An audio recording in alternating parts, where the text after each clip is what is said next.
The hum of the ship's control systems echoed softly in the background, a familiar rhythm that the alien had long since tuned out. Their eyes, 3 in total, scanned the monitors in front of them with mechanical precision. Everything was normal, temperature stable, navigation on course, life support optimal.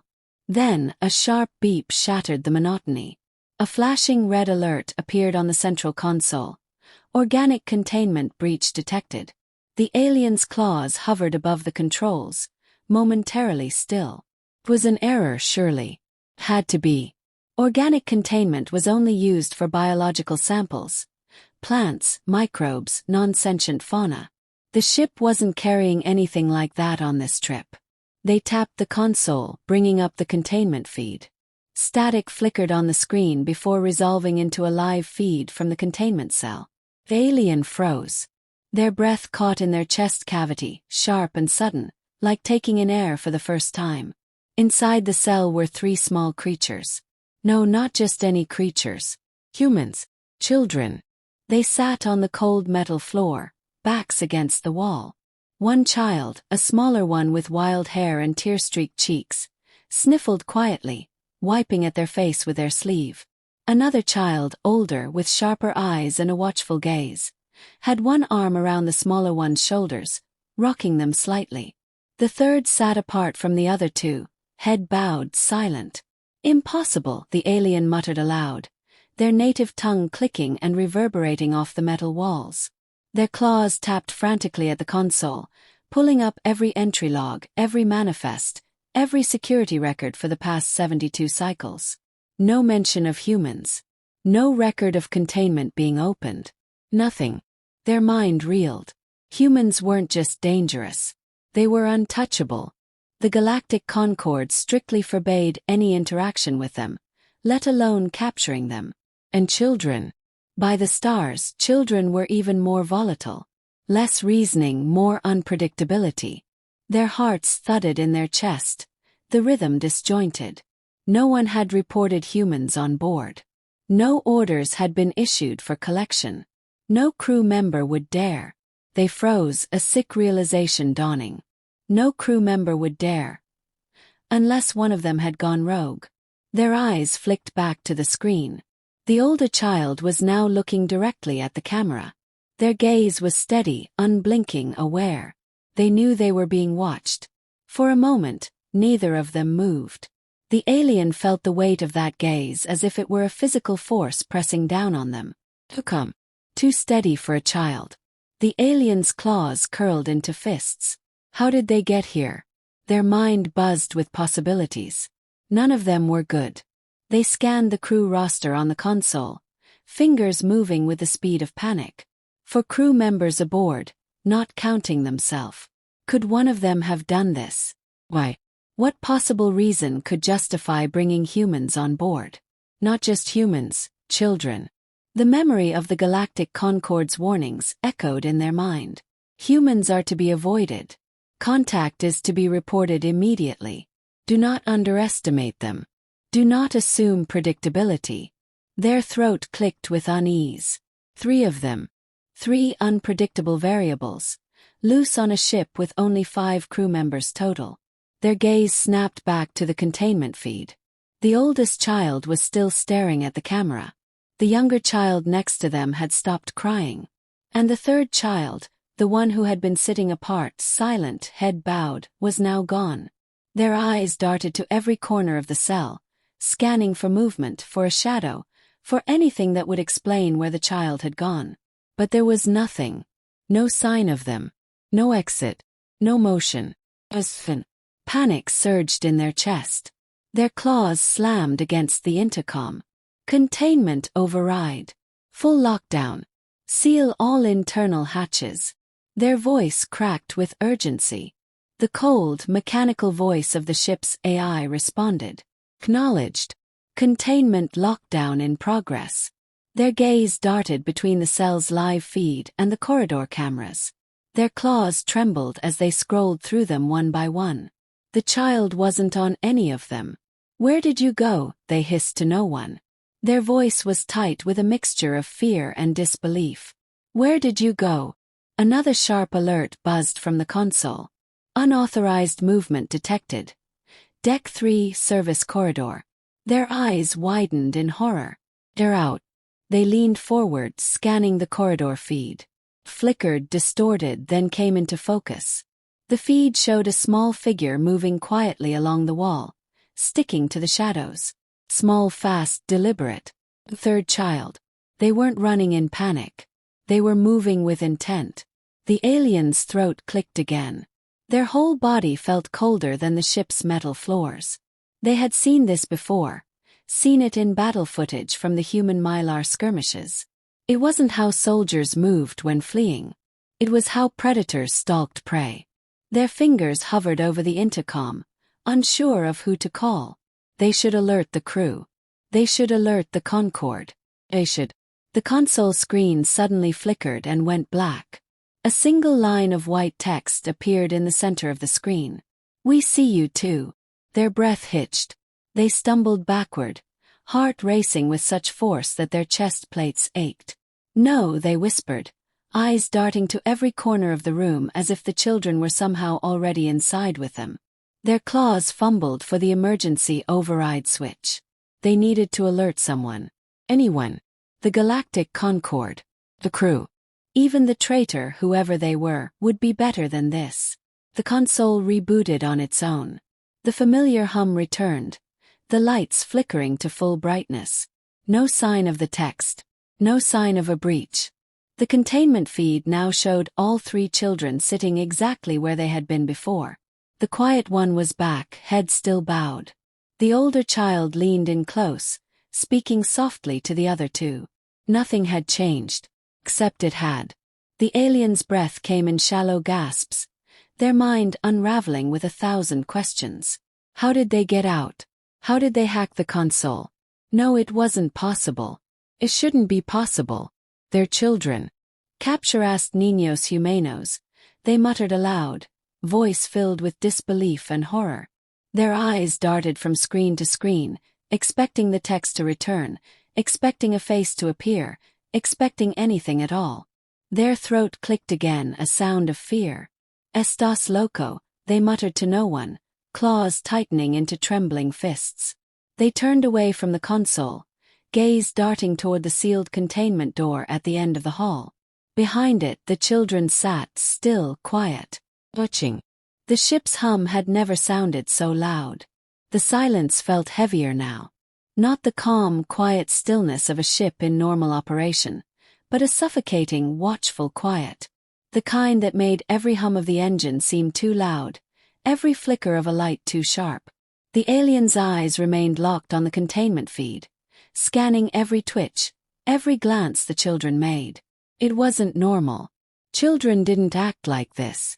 The older child stretched their arms, slow and deliberate, like a predator pretending to be at ease. The younger one leaned against them, eyes drooping with exhaustion but not asleep. The quiet one sat cross-legged, hands on their knees, still as stone. Their eyes were open, too still, too aware. The alien's claws drummed lightly against the metal console. No sudden moves, no sharp motions. They didn't want to look desperate. They'd seen what desperate things looked like. Desperation was weakness. And weakness invited attack. They switched to the internal ship's comm, opening a private channel. "Narif, report status." There was a pause, then the crackle of static. "All clear," Narif's rough voice replied. "Weapons check just finished. No anomalies. Any sign of Hellorn. He was on deck 3 about a cycle ago." "Why?" "Stay alert," the alien said firmly. "Lock down your station. No movement without my authorization." Another pause. A longer one. "Copy that." They could feel Narif's suspicion through the silence. But suspicion was better than trust. Trust got people killed. They closed the channel. Their claws hovered over the console, unsure of their next move. They didn't have enough information. They had suspects, they had patterns, but they didn't have certainty. And in situations like this, certainty was survival. Their eyes returned to the feed. The older child was speaking now, words too quiet for the mics to catch. They spoke to the others, hands moving slowly as if explaining something important. The quiet one's eyes didn't shift. They stayed locked forward, head tilted, staring at not at the camera. The console. A chill ran up the alien's back, sharp as a blade. They turned, eyes scanning every inch of the room, every corner, every shadow. Felt ridiculous. The containment cell was sealed. Sealed by them. It wasn't possible for the children to see outside it. It wasn't possible for them to know. But the quiet one kept staring. They tapped the console again, this time opening the ship's AI monitoring system. Check for external signal breaches. Any unauthorized data pings. No unauthorized signals detected. Their throat clicked. The ship wasn't lying.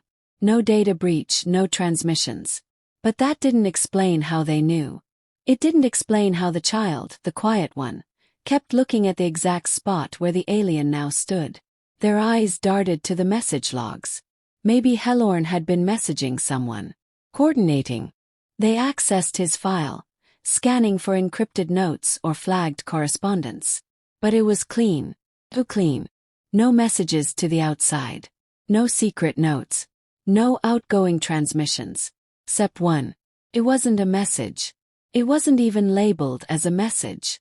It was a log entry. Short, unassuming. Manual system update. 26th cycle. That alone wouldn't have raised suspicion. Systems needed updates. Everyone knew that. But system updates weren't handled by Helorn. They were handled by Clavax, the ship's engineer. Their breath caught in their throat. They double-checked it. The entry was clear.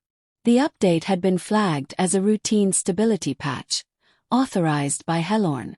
Routine. Stability. Words that looked safe. Words that passed inspection.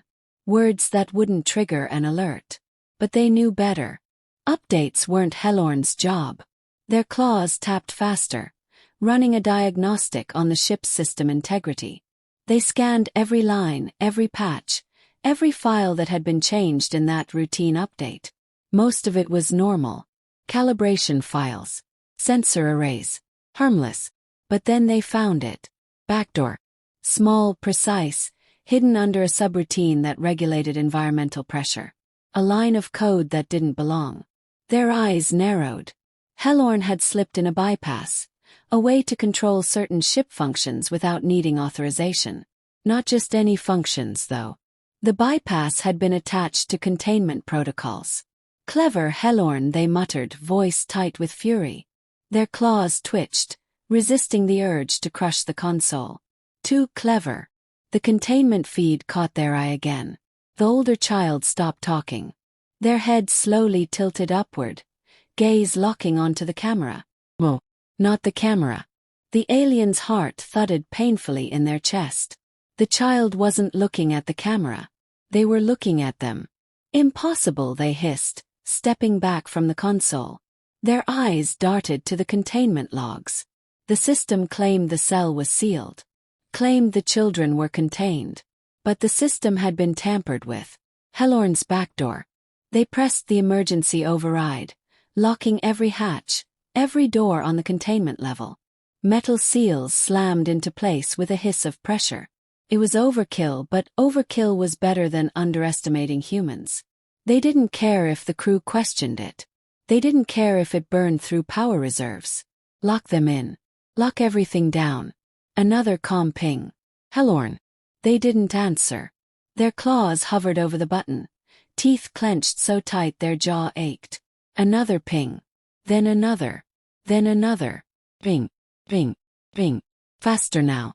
Urgent. Their breath was shallow, every instinct telling them to smash the comm, but they answered anyway. What? Helorn's voice was low, quiet. You're too late. The blood in their veins turned to ice. Explain, they hissed, claws tapping erratically against the console. Now. There was a short laugh on the other end. They're already out. They froze. The words echoed louder than any alarm. They glanced at the containment feed. The children were still there. Sitting. Will. Mo. He's lying. Nice bluff, Hellorn, they growled, fury bubbling up through their fear. But I see them. Right now. On the feed. Silence. Then Hellorn's voice came back, sharper this time. Do you? They looked again. The older child sat, cross-legged. The younger child rested against them. The quiet one still sat apart, gaze forward. But something was wrong. Their eyes darted back to the quiet one. Their posture was too upright. Their head was tilted forward, not back. The alien's heart pounded in their chest. Not sitting. Not resting. A mannequin pose. They bolted from the console, eyes wild, claws scraping the wall. No, no, and no. Their chest heaved as they spun toward the hallway. They knew now. It wasn't real.